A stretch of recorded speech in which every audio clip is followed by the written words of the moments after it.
came with you to be part of something. It's a different kind of mission. The Empire cannot win.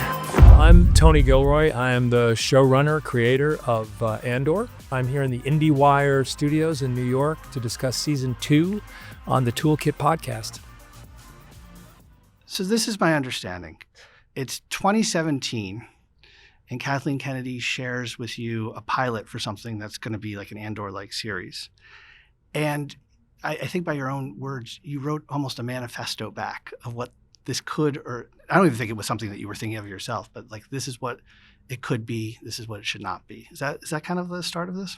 Yeah, that's what happened. And I wasn't, she must have caught me at a moment when I was in the right frame of mind to put that energy into it, and some manic phase, but I wasn't looking for a job. It was really to be an analyst and take what I'd learned on Rogue to bring it back to help them out. And because of that, it was really insane what I was pitching.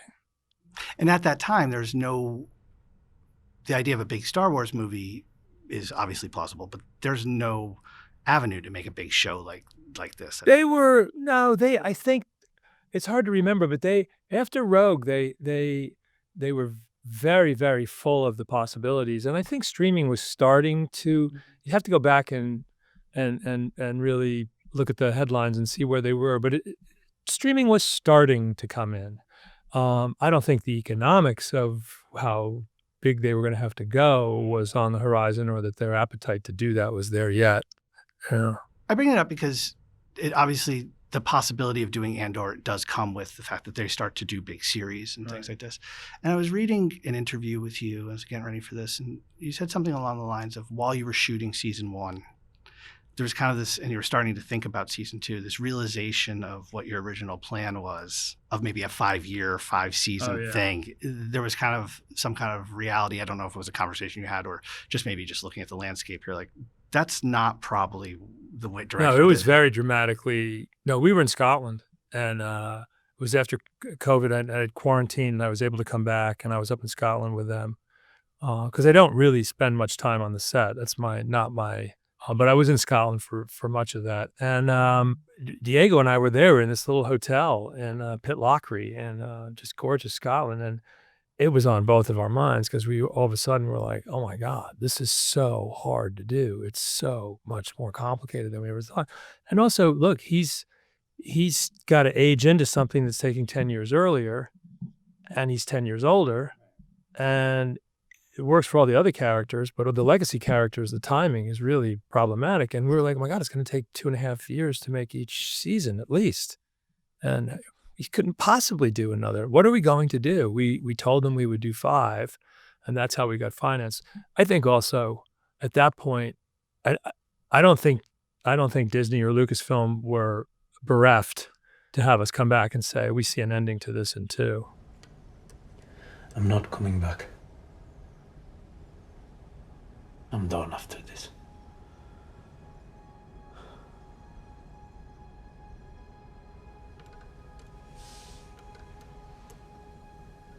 Are you? How did that then, because I've seen all of season 2. I don't feel, sometimes you could feel when someone's condensed a bunch of things into a smaller container. It doesn't feel like it suffered from that, but I'm curious, when that mindset of like, this story could fit into 12 episodes, how did that kind of impact your approach? Well, I felt like everybody, is it better for it? Yeah, I think it's way better. And it's so much, I mean, it's a 2-part answer. I mean, let me answer the exciting part first, which is that, as a writer, as a dramatist, as a screenwriter, much of your life is, you start off, you're in such a structured environment, 130 pages, and this has to happen here, and oh my God, and make everybody sympathetic, and all the things that I was cut my teeth on to get in here, and a long time ago, and the variety of opportunities that this show has presented to me. I mean, the scale of it, the expanse of it, the issues that we can deal with, all that, the resources of it, but then to have time on the dial of the console of your work every day where it's like I don't have to worry about. I never worry about the page length of the scripts. We never really did. I don't really know. See, people ask me how long are the episodes, and they're such varied lengths. We don't really have to sweat that. And then to come to season 2 and go, you know what? Well, I don't know if anybody ever did this. And I don't know. I don't want to be cocky about it. Maybe someone did it, but we don't have a comp where you just drop a year and come back for 3 days 4 times. What does that mean in a story that's carrying 30 characters, Right. and a story that has canonical implications? I got back into the room, and I probably was sketching for a couple days while I was up there, fascinated with this idea, and my own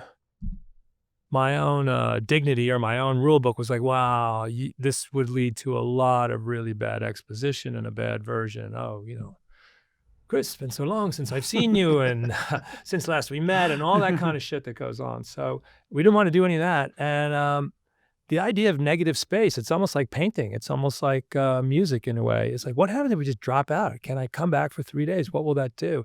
And when you start to play with it, if you know where you're going, and most of the characters are already established, so they're already on a trajectory, you have the organizing principle of these 4 years.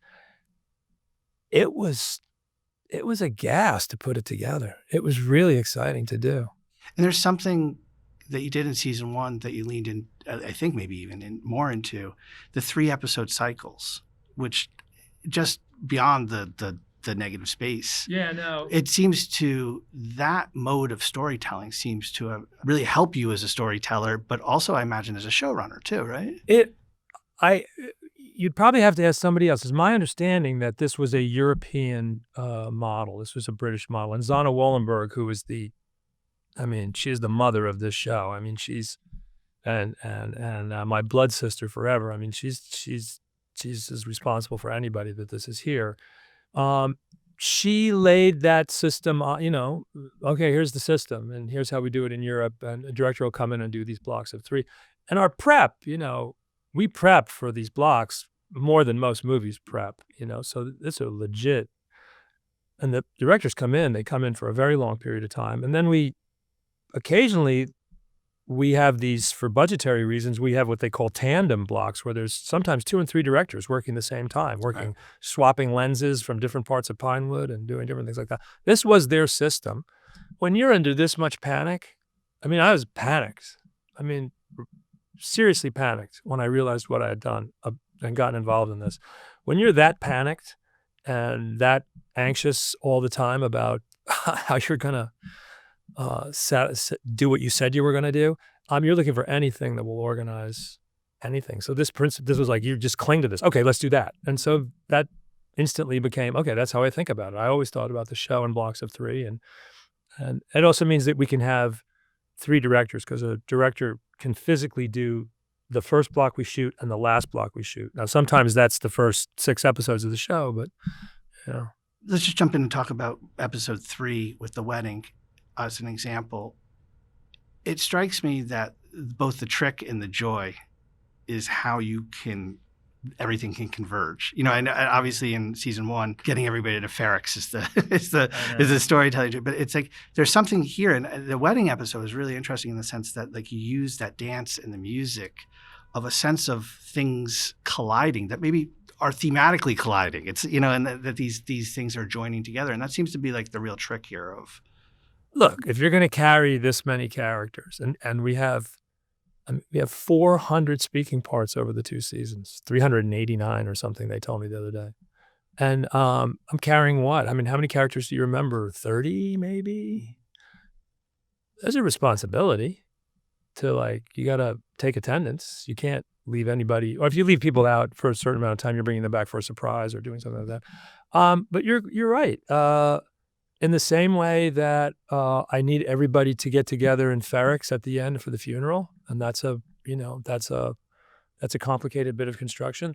Getting the wedding and using the Niamos music as the organizing principle for a bunch of different things happening at the end of the episode, that was always baked into the concept. Now, I know you've spoken to my brother Johnny, and how we did the funeral. He and I have done, in all the movies that we've worked on. I mean, Duplicity and certainly in Born Legacy and in Rogue, where you're juggling. Just to be clear, John's an editor. John Gilroy. John Gilroy is an editor. But he's more than an editor. He's a producer on the show. Just didn't want to lose people. No, he's he's been and he's edited everything. He's been the editor on everything that my brother Danny has directed and I've directed. And he's made a lot of other directors look good. But we built a lot of these, I don't even know what, a lot of these Rondelay, multiple character action sequences. We've done it over the years, and you kind of get good at it. There's a lot of techniques for it, and you get confident about it.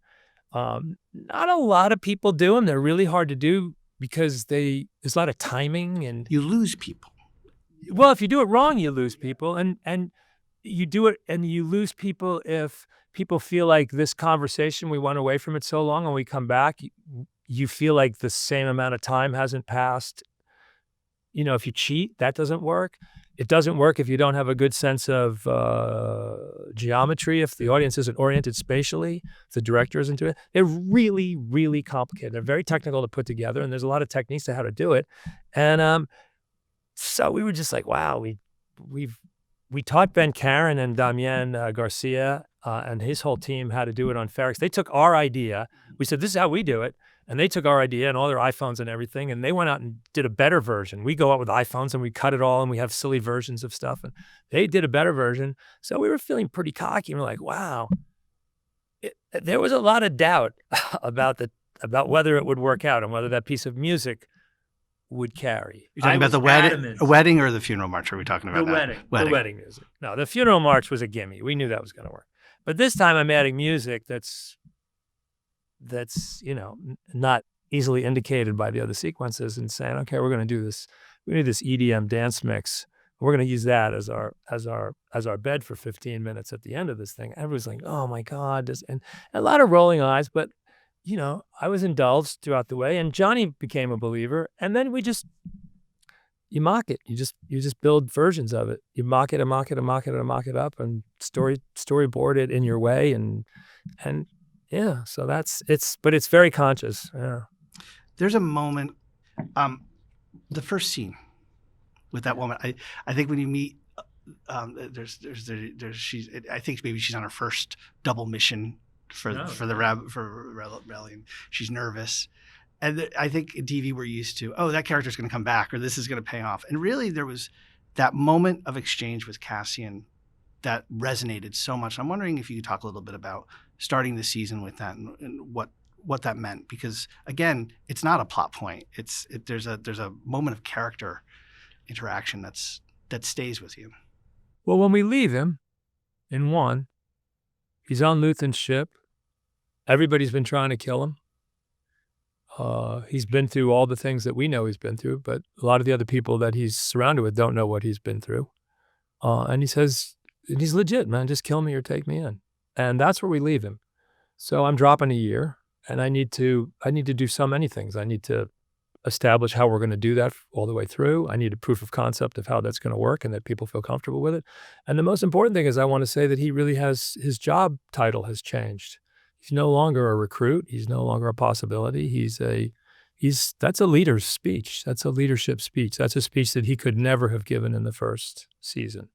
And it's a speech that's, I want you to feel that speech is maybe not the first time that he's given it, that there's a history of what's happened over the past year. I want you to feel his experience over the past year without ever getting specific about it. I want something to remind the audience of how the show can make them feel, what the rebellion means to the people this young woman is sacrificing everything. I mean, and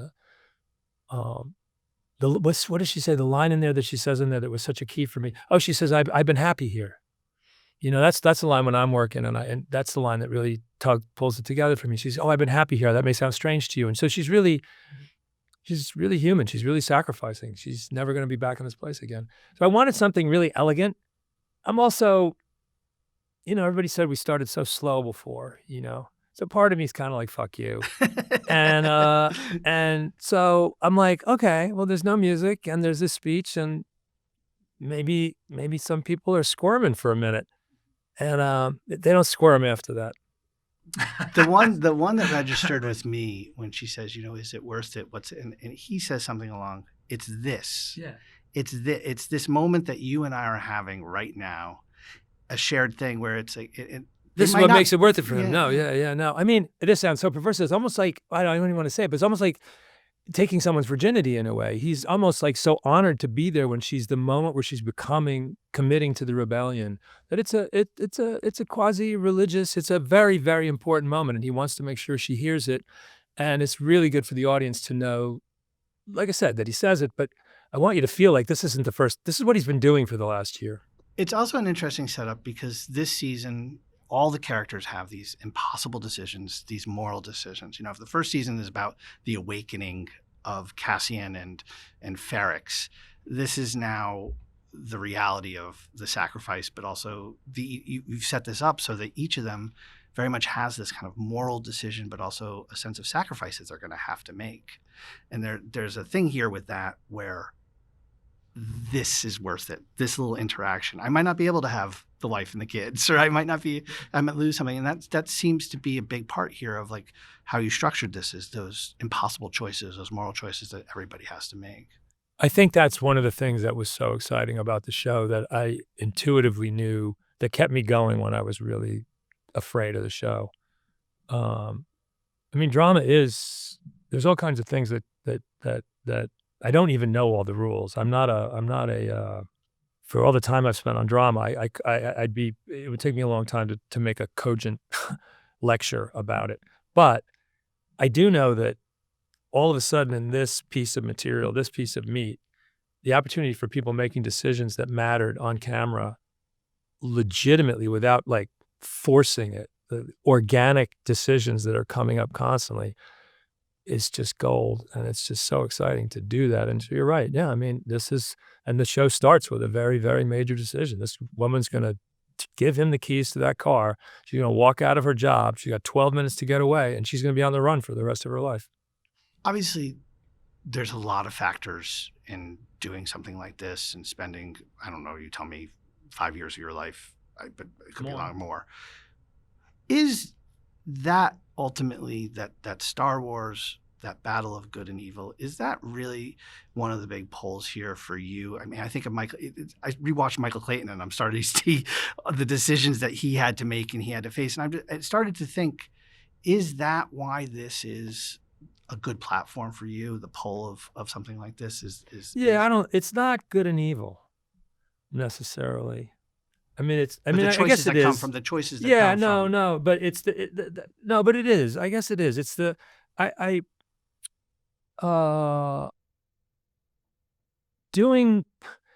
out and doing press, going out and talking about your show, doing what we're doing right now. It's so forensic. It's almost like an autopsy. I don't work this way. It's never how I work. I work I don't ever start with an agenda. I start very small and very microscopic and build out, and I'm hoping that things will coalesce along the way. And every now and then you're popping out and looking at the big picture, but never with an agenda like that. But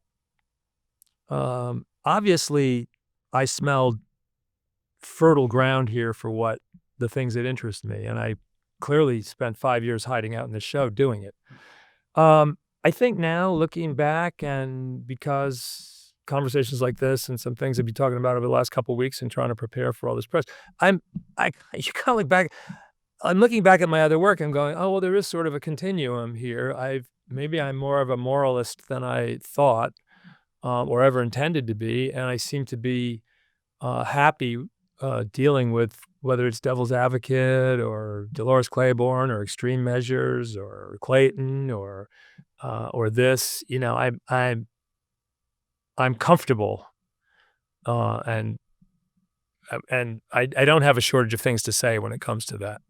When you say you start small, can you give an example of that? Like, obviously we think this is the backstory. Rogue One's the backstory to Star Wars. This is the backstory to that, and one imagines with that there's a sense of an overall plan, but is that not really how you're thinking about in terms of character? You're starting something and building. Like, could you give an example of something that's evolved? If you go back to the beginning of just to climb into this okay, so you want to take Cassian Andor back to the studs. You want to make him a cockroach. You want to make him a worm at the very beginning, and 5 years from now he'll be a butterfly. And so take him back to what's the worst place?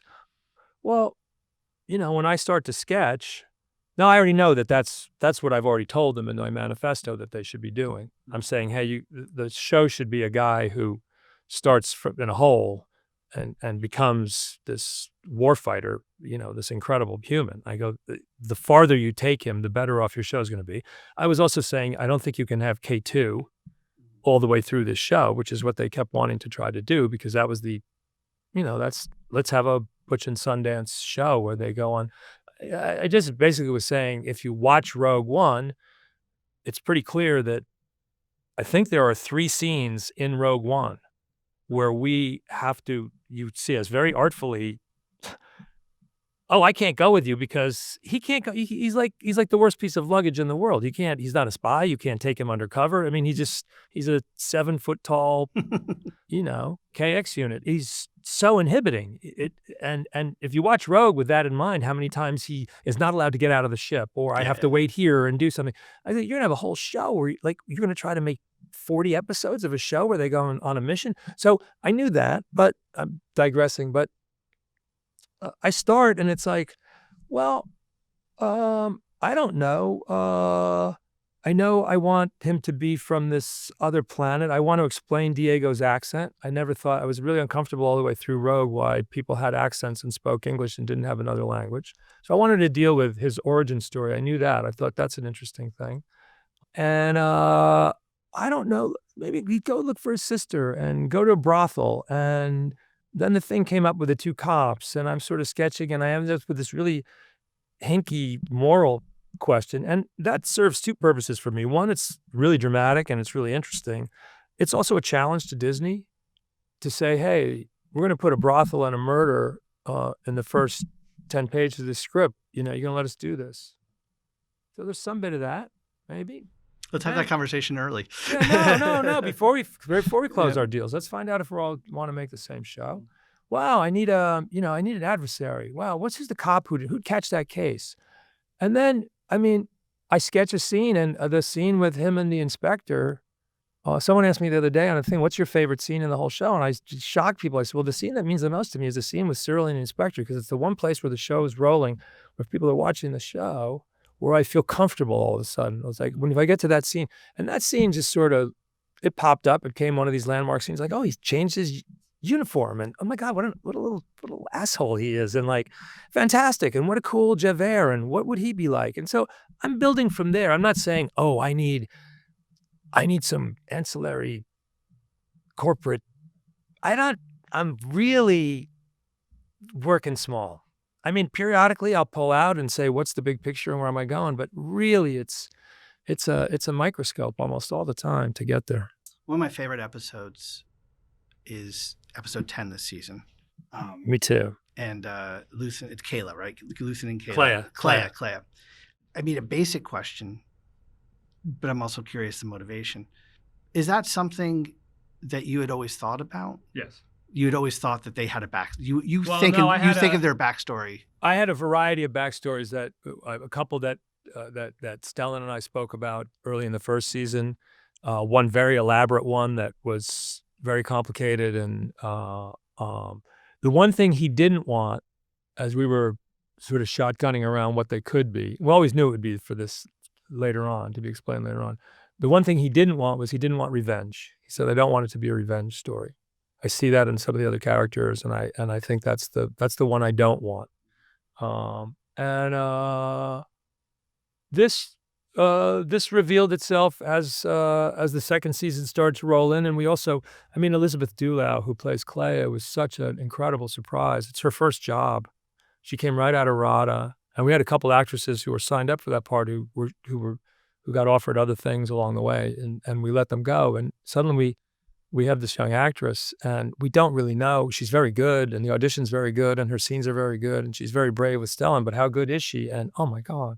And you start to realize what someone can do. And she's a Meryl Streep. She's just astonishing. And when I came back, and it has some production issues with it. We do some we're flashing great. back, Yeah, and yeah. so it has some techniques that we haven't used before, and everyone's excited about that. And and Stellan embraced it. It's interesting because good writers always have that sense of the backstory, because you can always feel when a writer is confident of the world if they don't give you. Do you know what I'm saying? It's like that. This has been thought out, and that pays off in other ways. It's interesting to actually, because so much of this show is showing the backstory, and what was interesting to me about going back, and I'd love to hear the choices of what you did intend with going back with them, is part of the motivation in this season also the why, understanding why people are here, having as many perspectives of Yes. why people are, Absolutely. what brought them to the fight. Yeah, because I mean, if you look at insurrection and rebellion and oppression and revolution and totalitarianism all the way through, I mean, the variety of experience is incredible, and it would be a shame to have an opportunity like this, to be able to talk about this topic. You're only do it once in your life, and this is as definitive a survey of revolution as I think you're going to get on television for a while. It'd be a shame not to get as many colors in there as possible. The Ghorman Massacre. I'm curious, you said something in another interview I'd love for you to help me understand. Part of one of the things was wanting to straighten out that story, that I guess there is a confusion in the canon. Could you, I've seen all the Star Wars movies, but I don't know the canon. What needed to be straightened out there?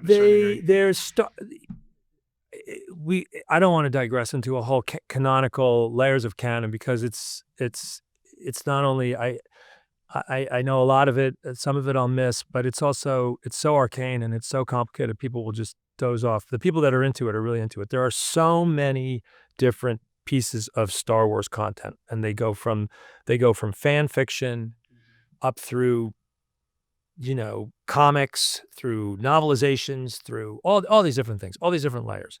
And there are things that we have to pay attention to. If it's been in a movie, you have to pay attention to it. If it's been on Star Wars Rebels, it has a gravitas to it. They got themselves, I guess, into a pickle with something called Star Wars Legends. And there was a story of Grand Moff Tarkin landing on the Palmo Plaza, or landing on the Ghorman Plaza. It wasn't named Palmo. Landing on the Ghorman Plaza and killing a bunch of people. Then there is the Ghorman Massacre that prompted Mon Mothma to leave the Senate, which is very specifically has to happen at 2 BBY. Yeah. So they had a dissonance in their own lore. And one of the things we've done a couple places in this show is we've managed to, make everything work. So it was a cool opportunity to make all of that work. We have the Tarkin story, and we have the memorial, and we have the whole thing, and we have and we're time-wise canonically true, but it's there's times where you call out to the Curia. It's like the Curia out there and Pablo out there and at Lucas. There's times you call and you get is there a guru that kind of Pablo Hidalgo. He's the gatekeeper, he's the guy you call. Yeah. And in the beginning, even starting on Rogue, it was like really restrictive and really. My relationship with him has changed dramatically over 10 years, but because we've made so much canon, and there's times you call and they're extremely definitive. This is this, and this has to be this, and it's that ship, and it's this, and be careful of this one. There's other times where you call expecting to have an answer, and they're like, well, we have a problem. Maybe you can, there's places where there's been so much media to it and so many different sources where they do have so I think it's going to be interesting to see how the really fundamentalist fans get on it. I'm really hoping that people are really digging how we've solved. There's a couple things in there that are sneaky that we've done, but we're trying to solve problems. We're not trying to create problems. One of the things that I loved. We're trying. One of the things I loved about the Ghorman section, and it's what I love about the series as a whole, and you can go back to Ferrex with this, creating these communities and the cultures. It's so, and then what your collaborators are able to do with that. I don't know. Was there a language before the show? But it's so much fun. But it's so much there's fun. something. It seems as if the more you give and the more you do in creating these communities, the more that can resonate on all layers of the filmmaking. It's the perfect convergence of shit that's really, really fun to do and really exciting to do, and the payoff is huge. And, all the French actors came over and they all learned, and the language is legit. I mean, we wanted to have a language that would come out of the French mouth well, but not be French. I mean, it's subtitled there's nothing French about it. There's no French words in it, but it comes out of the French mouth. So we got all these French actors because we wanted Ghorman to be, as you know in the show, Ghorman is going to be one of the propaganda techniques is going to be used to destroy Ghorman is their pride and their insularity and the fact that they really have a very sort of monolithic community that's very protected. So their own sense of pride will be one of the things that helps destroy them. And so we wanted a unified kind of community. So we said, let's get all these French actors. And I'd seen all these French actors on a show. I'd seen some of them on a show I loved called The French Village. I don't know, not many people have watched that show, but it was like, wow, when we get Terry Goddard and Richard Sammel, and they were like, yeah, let's do that. And they all learned the language. Nick Britell and I wrote the national anthem, and we invented the whole economy and the Gorlectopods, and Luke and I worked for months before anybody on what Ghorman should be like and look like, and what it felt like and its bouginess. And so you're playing God with resources. If you want, you can't waste money, but when you want something, you could see what it's going to look like. And we got the first season, when I looked out my office in Pinewood, The Little Mermaid had the whole back lot, and it drove me crazy that they were out there and we couldn't have Ferrex back there. Ferrex was like 18 miles away in Marlow. This time we got outside your office. Ghorman was in the back lot at Pinewood out the window. It was very reassuring, yes. There's also built into it even just it seems to be also something throughout this whole season, which is what is the right path here? There's the debate of even just Luthen and Cassian talking about Ghorman, like different philosophy. And it ends up being built into their community of what's the right thing to do, how to handle rebellion in the sense of... In the Ghorman community? Yeah. Well, towards the end, right? Like... I think I'm not sure I agree with that. I think that they're lambs to the slaughter. I don't think that... From the start. I think that they don't ever have any game. They don't have game. And they never really quite figure it out. Even on the morning of, there's so much, they're so confused about what's happening, and it's so unexpected what's going to happen. And there's hotheads and there's people that, that want to have revenge and do different things. But there's a lot of people there's a lot of civilians in that square that day that came to just celebrate the opening of the plaza. And I think I think it's a slaughter of innocence. How did the Syril character develop in the sense of, that's such an amazing moment, and this idea of a payoff of like these two, because one can kind of see them being a very compatible relationship, but you can't have it in this world of a secret middle management empire. And it's interesting. It's to sympathize with these people in the middle of the empire and understand where they are to a certain degree. Hopefully to a strong. He's a romantic.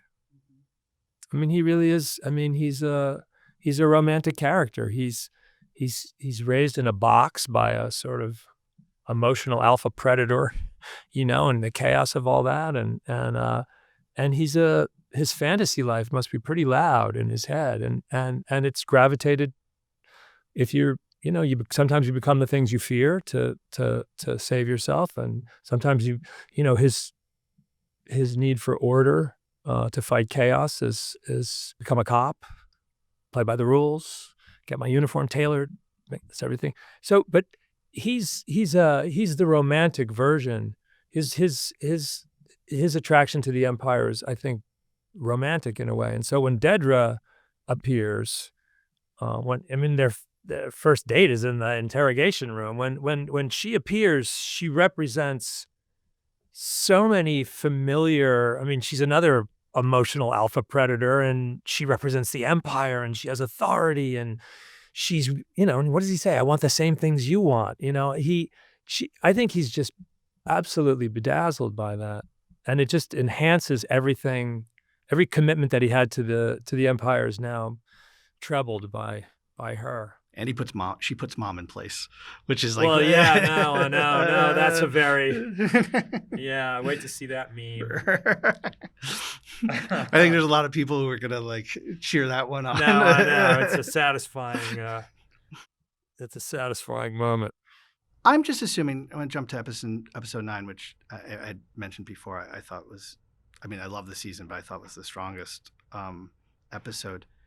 I'm just assuming when you're mapping this out very early on, kind of circle in terms of tentpole, there's there's Ghorman Massacre, but then there's also Mon Mothma's. That's canonical. She makes a speech in the Senate and calls out Palpatine and has to leave. How she gets out of there is not, I'm fancy dancing there. That's our cool solve to canon. But I have to do the speech. And there's such a build up to it, which I have to imagine is always a little dangerous, right? Because like in the sense that you're anticipating for like a half an hour that she's going to give it. Oh yeah. You have to deliver. Was that something that you wrote a lot? Oh yeah. I mean, yeah. Well, that's the job, right? Mm-hmm. I have to keep you interested. I mean, this is an adventure story. I mean, it's an action. This is my wife just watched 8, 9 and she was like, God, it's so borny. You know, what does that mean? Born, born. Oh, born. Oh, Jason. She goes, oh my God, you went so borny on this, and it's like, really? For those who don't know, Tony worked quite a bit on the I Bourne worked a little on franchise. Jason Bourne. Yeah. But yeah, I mean, yeah. But what a great. See, that's people think that limitations or guide rails or rules are really inhibiting, and they're just not. They're absolutely liberating if you're creating. It's just. I have to have this. I have to get there.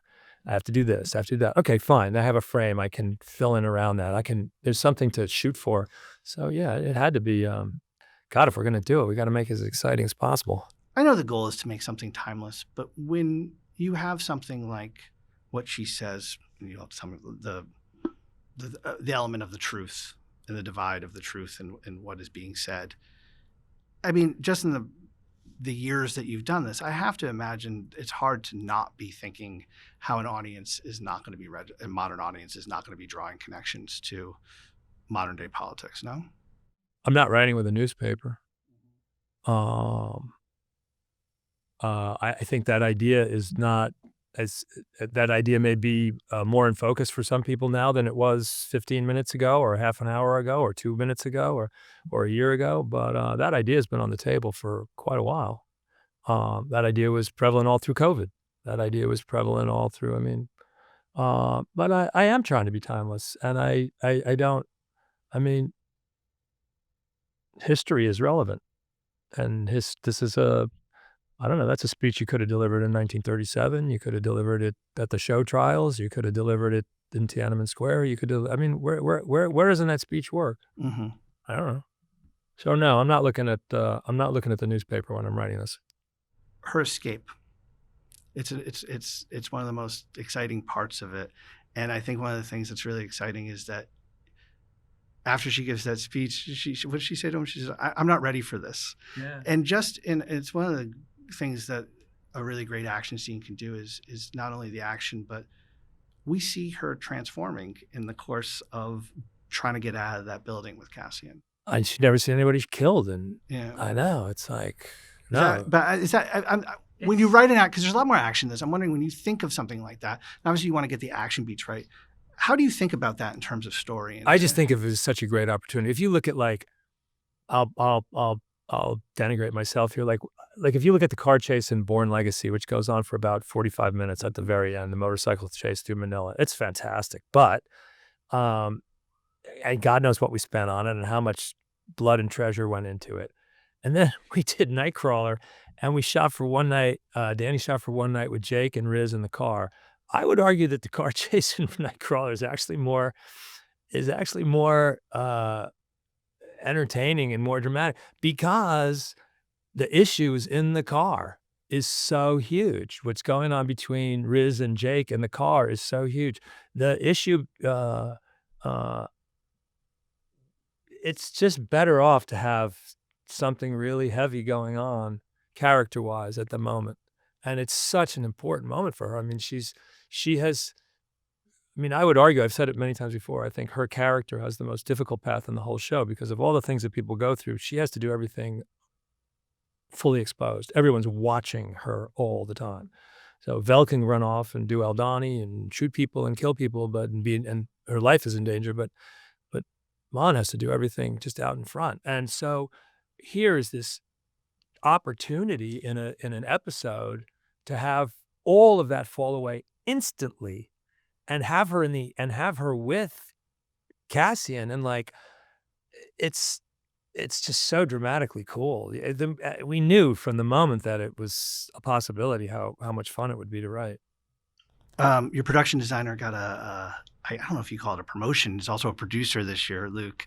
But I would love to talk about the Senate itself and because I mean, it's an amazing. He's got a few pieces this year that are just incredible. He's just amazing. But I'm gonna but that since we are talking about that scene in Escape, just first off, what are your ideas and your thoughts here in terms of even a starting point to give him to them? Well, that's a hard one because like when we do a Ghorman or we do a Ferrex or we do, any of the places that we're making, we start from scratch and we have free reign. With the Senate, we have canonical obligations. There's the buildings and they're in certain places and there's stuff that's already been established. There's an interior to the Senate. No one had ever done the chambers and the hallways. That was free for us we could do that. But the exterior, and we very fortuitously found in Valencia, Spain, this huge Robert Calatrava, remarkable, I don't even know what to call it, this architectural behemoth that's there. And, the other person who really needs to be is the visual effects team on this, which is Mo and Leo and TJ Falls. And, they don't, they are really the third leg with Luke and maybe myself about how all of these things work, and they have their own domain. So it's set extensions, and it's what's there that we can build on. And there is a lot of build, though, right? Like there's we only really? built the only thing we built was we built the Senate hallways off the interiors, and her that antechamber that she has. We built her offices. And no, the rest of it is not a build. It's all set extensions from Valencia. We did how many directors were there? Ari Kleinman was there for episodes because he's doing the party when Skulden's party is there, and Janusz is there. So we had a full crew down there. We made the most of it. That is now the Senate. So, and I think when people shoot the Senate from now on, they're going to have to go back to Valencia.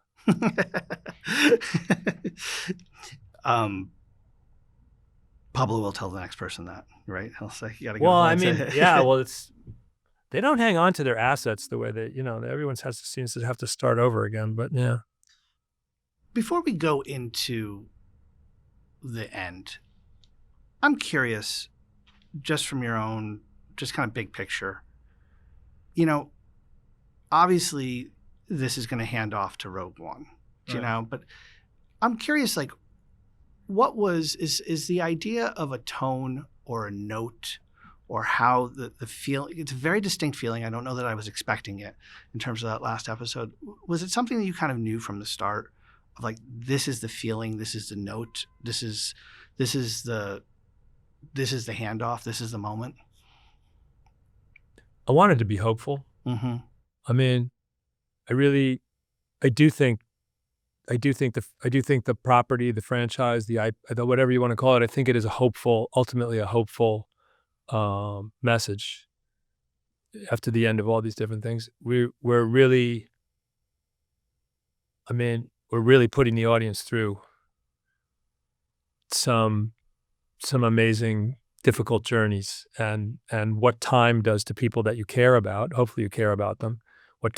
How time under these really extreme circumstances and these extreme adventures that they're on, what it does to them. So there's a lot of attrition at the end. There's a lot of sadness at the end, but really in the end, this is the beginning of a new hope. What's gonna come out of this is the phoenix of the rebellion, and I didn't want to end on a bummer, really. So that's why and it felt earned, and it also, I'm assuming you're talking about the very end.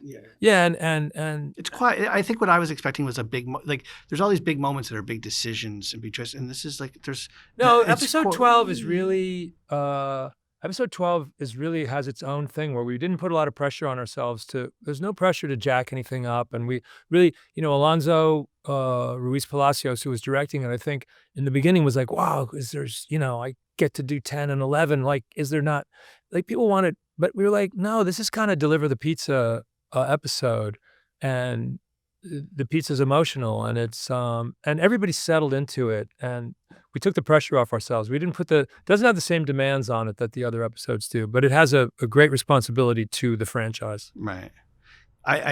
It's bold in the sense that it's quiet and almost a moment of breath. Yeah, we didn't want to be loud. No, we didn't want to be loud there. It resonates too. I hope so. Yeah, That's the plan. Yeah, it's beautiful.